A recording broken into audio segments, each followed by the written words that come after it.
यदा यदा हि धर्मस्य ग्लानिर्भवति भारत अभ्युत्थानं धर्मस्य तदात्मानं सृजाम्यहम् परित्राणाय साधूनां विनाशाय च दुष्कृतां धर्म संस्थापनार्थाय संभवामि युगे युगे। जब जब सत्य और धर्म की हानि हो जाती है और अधर्म और असत्य की वृद्धि हो जाती है तथा पाप का साम्राज्य स्थापित हो जाता है, तब तब मैं अपने को प्रकट करता हूं। मेरे अवतार धारण करने के 3 कारण होते हैं। पहला, आताताइयों द्वारा पीड़ित साधु पुरुषों का उद्धार करना। दूसरा, दुष्टों का नाश करना। और तीसरा कारण है धर्म की पुनः स्थापना करना। इन्हीं कार्यों के लिए मैं हर युग में प्रकट होता हूं।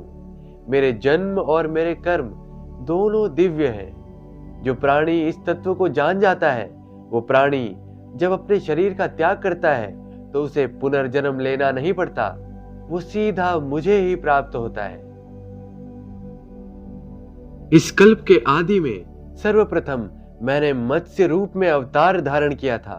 उस समय मैंने सप्तऋषियों की नाव को प्रलय के समुद्र में डूबने नहीं दिया, क्योंकि वो ऋषि पुरातन संस्कृति और पहली सृष्टि के बीजों को लेकर नए कल्प में उनका विकास करने वाले थे।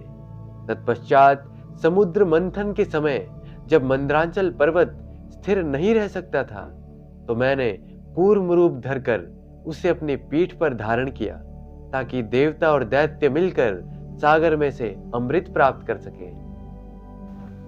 फिर जब दैत्य अमृत का घड़ा देवताओं से जबरदस्ती छीन कर ले गए, तो देवताओं की सहायता के लिए मैंने ही मोहिनी रूप भी धारण किया था। उसी समय मैंने राहु दैत्य का भी वध किया था। अधर्मी हिरण्याक्ष का नाश करने के लिए मैंने ही वराह अवतार धारण किया था।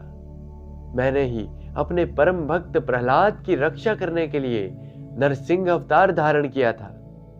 मैंने ही वामन अवतार धारण करके असुरराज बलि से 3 पग धरती मांगी थी। और जब रावण ने पृथ्वी लोक पर हाहाकार मचा दिया था, तब मैंने ही त्रेता युग में श्री राम का अवतार धारण किया था। हे पार्थ, मेरे इस दिव्य और अलौकिक स्वरूप को ज्ञानी मनुष्य जानते हैं और मेरे बताए योग का आचरण करके मोक्ष प्राप्त करते हैं।